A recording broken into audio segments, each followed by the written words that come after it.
I want to ask 9 yes-no questions and then show that the answers to those questions lead to a cause of the universe that has the traditional divine attributes, or what most people call God. So let's get started. Number 1, does the universe have an explanation for its existence? We know some objects in the universe are contingent, or their existence must be explained by something else. This debate exists because of computers and internet connections. We pray stay up. The devices you watch it on exist because of factories and power sources. All of these things are contingent, or they don't explain their own existence. Instead, they must be explained by something else. So how do we explain them? One way would be to posit an infinite chain of contingent things explaining each other. But that doesn't explain why the whole series of things exists any more than an infinitely long chain could explain how a chandelier is hanging above my head.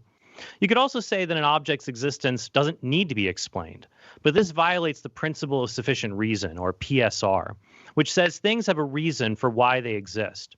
We should believe this principle is true because if it were false, we would expect unexplainable events like objects popping into and out of existence without a cause to happen more often, or to put it more accurately, to happen at all. Science relies on PSR being true because otherwise we could never rule out the conclusion that things we observe simply have no reason for why they exist. Finally, without PSR, we couldn't explain negative states of affairs. For example, it does not make sense to ask at this moment, why isn't Matt Fradd's hair on fire? But it would make sense to ask that question if a blowtorch were hitting his scalp and his hair remained unburned.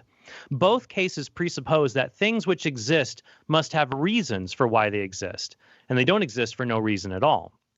But the explanation for the contingent things we observe cannot be another contingent thing. So it must be something beyond the universe or the entire collection of contingent things that explains why everything exists. Number 2, does the universe explain its own existence? No, because that would make the universe a necessary thing, or something that has to exist by its very nature. But there are no reasons to believe the universe is necessary, and many reasons to believe it is not necessary. For example, the question, why is that triangle black, prompts an intelligible answer, whereas the question, why does that triangle have 3 sides, merely deserves the retort, because it's a triangle. But the question, why does the universe exist, does not prompt the retort, because it's a universe, since existence is not a necessary property of universes. It's more like the question, why is that triangle black, which warrants an explanation beyond the thing that needs to be explained.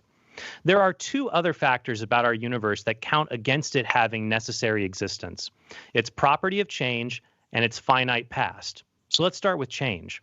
Change occurs when a potential X becomes an actual Y.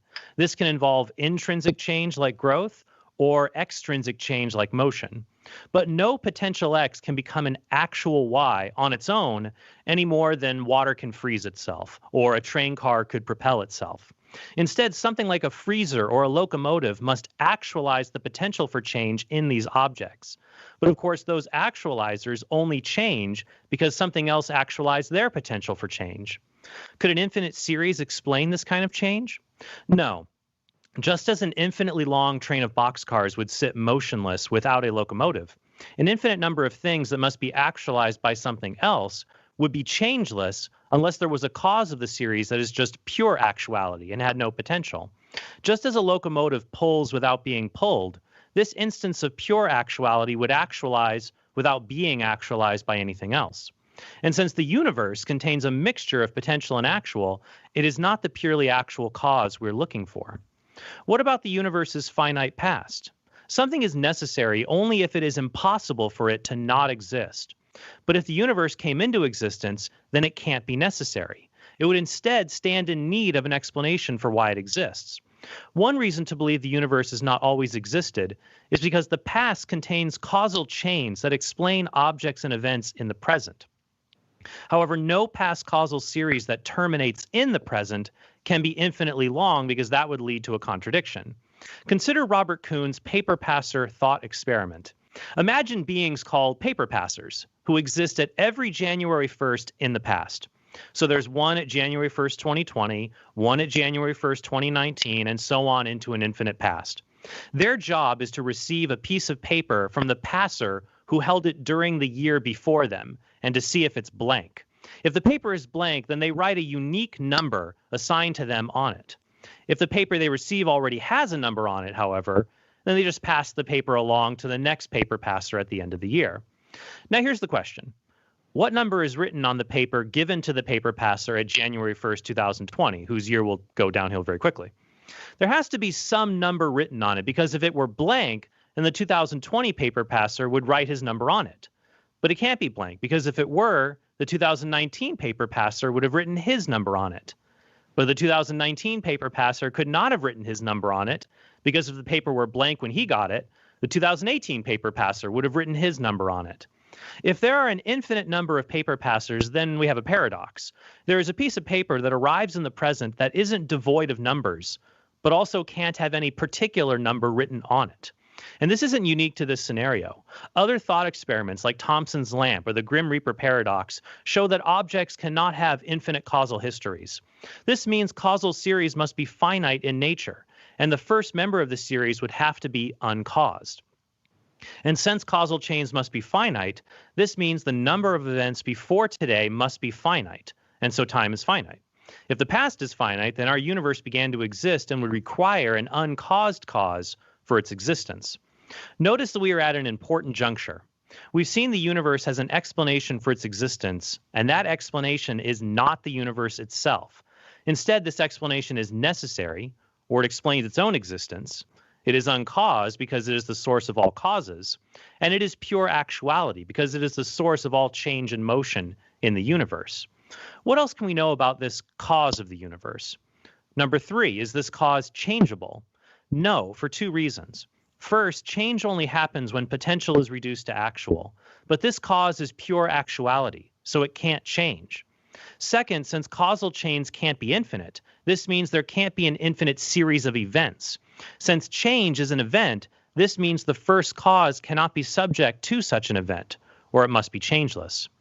Question 4, is the cause temporal? No, because time is how we measure change, and because the cause of the universe is changeless, it follows that it must be timeless as well. Number 5, is this cause material? No, for 2 reasons. First, we know the cause is changeless and matter is always changing, at least on the atomic and subatomic levels. Second, if the cause is timeless, then it must also be spaceless or immaterial, because to be in space is to be in time. Even if the cause were a simple thing with no proper parts, it would still change in relation to other things or points in space, and so it can't be confined to space just as it can't be confined to time. Number 6, is the cause limited? No, because that would contradict the cause being pure actuality. To impose a limit on something would be the same as saying there is a potential for that thing which the thing in question can never actualize. That means the cause's causal power could not be limited, which is another way of saying the cause is all-powerful, or there is nothing it can't do. And if the cause can bring something into existence from nothing, then there really is nothing it can't do if it can accomplish that feat. Number 7, is the cause necessary? Yes, because if it were contingent, or if it depended on something else in order to exist, then this cause would need an explanation for why it exists, and our argument would start all over again. Also, because this cause is changeless, it can't go out of existence, because going from being existent to non-existent is a temporal and mutable process. And we know the cause of the universe is timeless and changeless. Moreover, in being pure actuality, this cause would have no potential for non-existence, and so could not fail to exist. Question 8, is the cause personal? Yes, and here are 5 reasons to think so. 1, there are only 2 kinds of entities that exist: concrete ones like 2 toy blocks, and abstract ones like the number 2 or the shape of a cube. But unlike concrete objects, abstract objects like numbers and shapes have no causal power. Therefore, the cause of the universe cannot be an abstract object like a number, but must be some kind of concrete object. But we also know this cause must be an immaterial concrete object, and the only immaterial causal reality we know of is some kind of mind, which means the cause must be personal in nature. 2, there are only 2 kinds of explanations for physical phenomena: scientific ones and personal ones. Scientific explanations consist of physical laws that describe matter-energy interactions. For example, the scientific answer to the question, "Why is that pot boiling?" is that heat is agitating the water molecules and causing evaporation. The personal explanation would involve an intention of an agent, like, "The pot is boiling because I wanted tea." A universe beginning from nothing can't have a scientific explanation because a state of nothingness lacks the matter, energy, and descriptive laws that make up those explanations. Therefore, only a personal explanation of the universe remains. 3, this cause of the universe explains the existence of not just material objects, but also abstract objects like numbers, mathematical truths, and propositions. But these entities only exist in the mind, and so if these objects have necessary existence, then they must reside in a necessarily existing mind, that is explanatorily prior to them. Moreover, if this mind has no potentiality, then its knowledge of these truths could not be limited, and so it must be all-knowing. 4, many atheists say they believe in God if they saw something like an amputated limb healed through prayer. But this means that they would pick a divine explanation for an event over simply saying the event has no cause whatsoever. But if our universe came into being just as inexplicably as a healed, amputated limb, then atheists should be consistent and conclude that the universe has a divine cause as well. 5, our universe contains moral properties that only make sense if they have a transcendent moral source.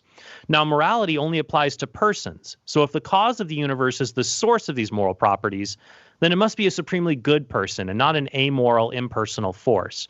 Which brings us to my last question. Number 9, is the cause of the universe good? By good, we mean in both the moral and non-moral sense of that word. A car has a bad timing belt, not because the belt is disobedient, but because it can't fulfill its purpose of synchronizing an engine's valves. It's bad because it lacks something it needs in order to act in accord with its nature. And this is true not just for artificial objects, but also for natural ones like trees and animals. Now, if the cause of the universe has no potential and is pure actuality, then it must be good by definition. That's because it wouldn't lack anything, and so it cannot be bad in the non-moral sense of that word. But the cause is also morally good because it is the source of objective morality, or what I call moral facts. Alex said in his debate with Frank Turek that if objective morality or moral facts existed, then this would be a compelling argument for God. So we can make an argument like this. If moral realism is true, then God exists. Moral realism is true, therefore God exists. Moral realism is the view that human beings discover moral truths and don't create them.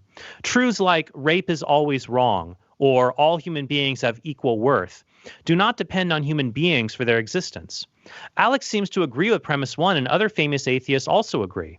For example, J.L. Mackie said of moral facts, they are most unlikely to have arisen in the ordinary course of events without an all-powerful God to create them. But why should we believe these moral facts exist? We are confident the external world is real and that other minds exist simply because those things seem to be real. If moral truths like rape is always wrong seem just as real, then the burden of proof is on the moral skeptic to show us why we should think otherwise. Now, Alex has previously said these moral truths are the objective consequences of subjective assumptions, like the goodness of increasing well-being. But if that's true, then they aren't objective because they depend on precarious assumptions we can and should challenge. For example, imagine we could genetically engineer human fetuses so they grow up with a desire to be slaves whose source of happiness comes from blindly obeying other people. That might cohere with the overall goal of promoting human pleasure or well-being, but many people will rightly say this is wrong because it contradicts a basic moral fact independent of that assumption, that we ought to treat human beings with dignity and respect. So if you believe in moral facts, then you should believe an all-powerful God created them. Second, human beings are morally responsible for their actions. Alex says all physical events are determined by prior physical causes.